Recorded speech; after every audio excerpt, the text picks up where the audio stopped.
Assalamualaikum warahmatullahi wabarakatuh. Para sahabatku sekalian,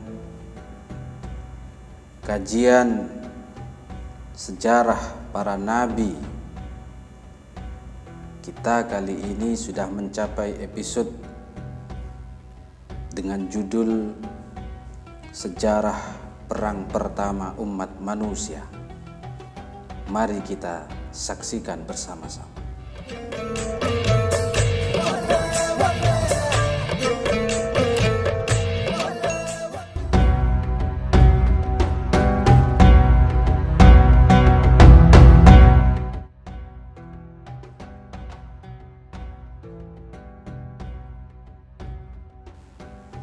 Berkata Wahab bin Munabbih,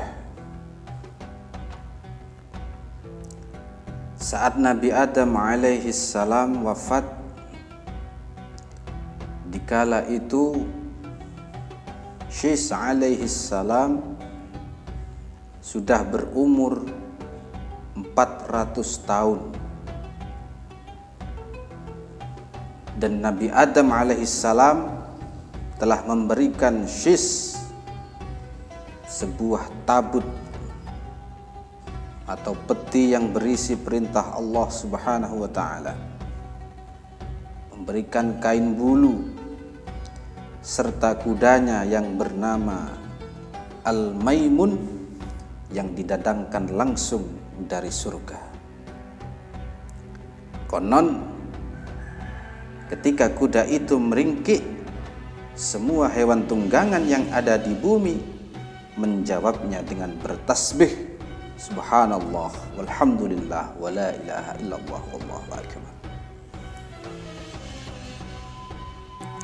Adam alaihi salam berwasiat kepada Syis untuk memerangi saudaranya Qabil.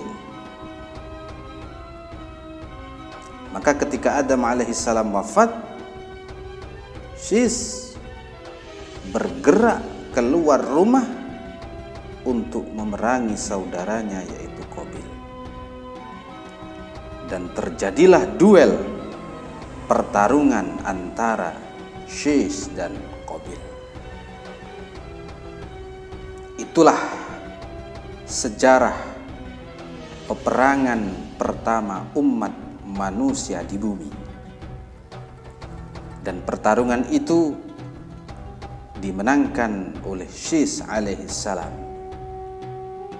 dan Qabil menjadi tawanannya. Ketika menjadi tawanan, Qabil berkata, "Hai Syis, kenapa kau menahanku seperti ini? Kenapa kau tak menjaga persaudaraan di antara kita? Ayah kita sama, kita kan satu saudara." Dijawab oleh Syis dengan lantang, "Kenapa kau tak menjaga persaudaraan saat engkau membunuh saudaramu Habil?"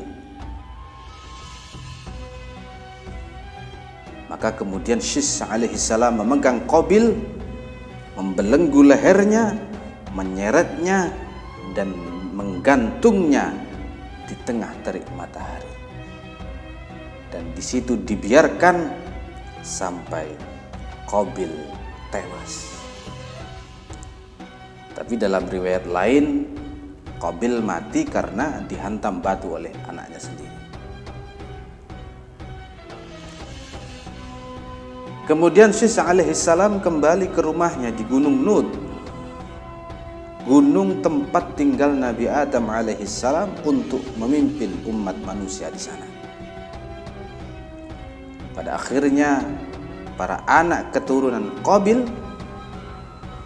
itu mengambil jasad Qabil untuk dikuburkan.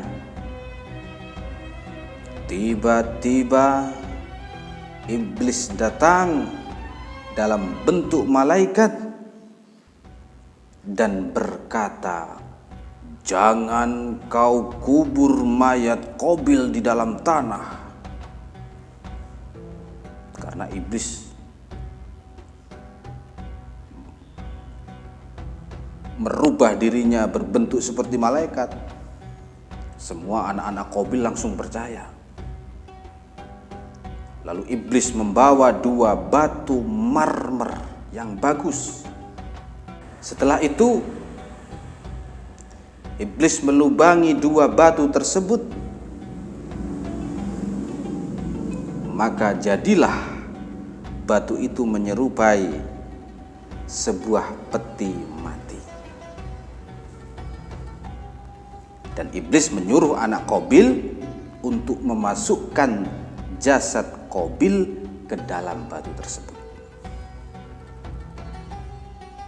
Di situ iblis memakaikan pakaian-pakaian yang bagus untuk Qabil dan dibaluri minyak-minyak pengawet, minyak wangi, supaya jasadnya tahan lama.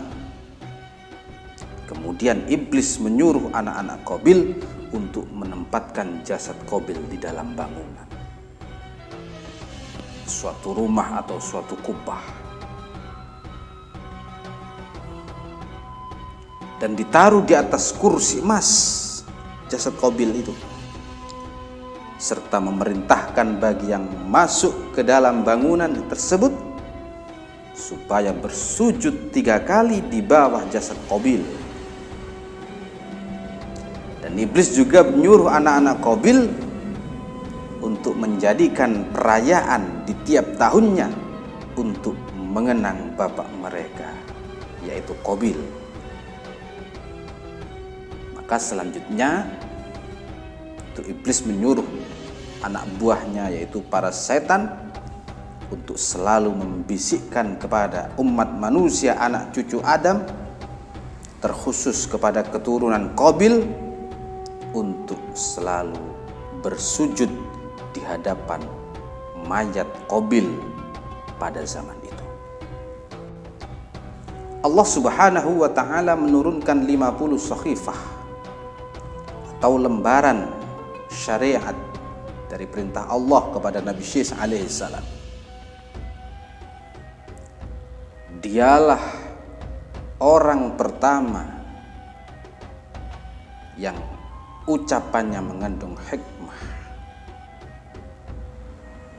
Dialah Nabi Syis alaihissalam juga orang pertama yang menciptakan hubungan muamalah, jual beli, sewa menyewa dan lain sebagainya menggunakan emas dan perak.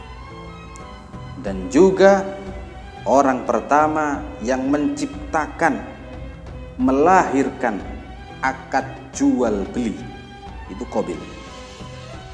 Juga orang pertama yang membuat timbangan, membuat takaran, membuat ukuran-ukuran dan lain sebagainya. Dan kemudian Syis alaihissalam mempunyai putra bernama Anush, dan Nur Muhammad sallallahu alaihi wasallam seketika itu pindah dari Syis ke putranya Anush yang asalnya dari Adam, kemudian ke Nabi Syis, turun lagi ke Anush. Menjelang wafatnya Nabi Syis alaihissalam, Nabi Syis melihat rambutnya sudah memutih, dan tak berselang lama di tahun itu Syis alaihissalam meninggal dunia. Syis alaihissalam wafat di umur 900 tahun. Setelah Syis wafat, kepemimpinan umat manusia digantikan oleh Anush. Tapi Anush bukan nabi. Kemudian Anush putra Syis mempunyai putra bernama Qainan, dan kepemimpinan Anush diganti putranya Qainan itu. Di bawah kepemimpinan Qainan, keadilan umat manusia, anak cucu Adam, berdiri sangat tegak, berdiri sangat baik. Qainan mempunyai putra bernama Mahlail, Dan Mahlail punya putra bernama Yarud. Yarud punya putra bernama Ukhnuh alias Idris alias Nabi Idris alaihissalam. Maka sekian dulu, kita lanjutkan ke season berikutnya, yaitu tentang kisah Nabi Idris alaihissalam. Semoga Anda dilimpahkan rezekinya oleh Allah, mendapatkan keberkahan, keluarganya harmonis, segala masalah akan diberikan jalan keluar oleh Allah Subhanahu wa taala. Sekian dulu. Assalamualaikum warahmatullahi wabarakatuh.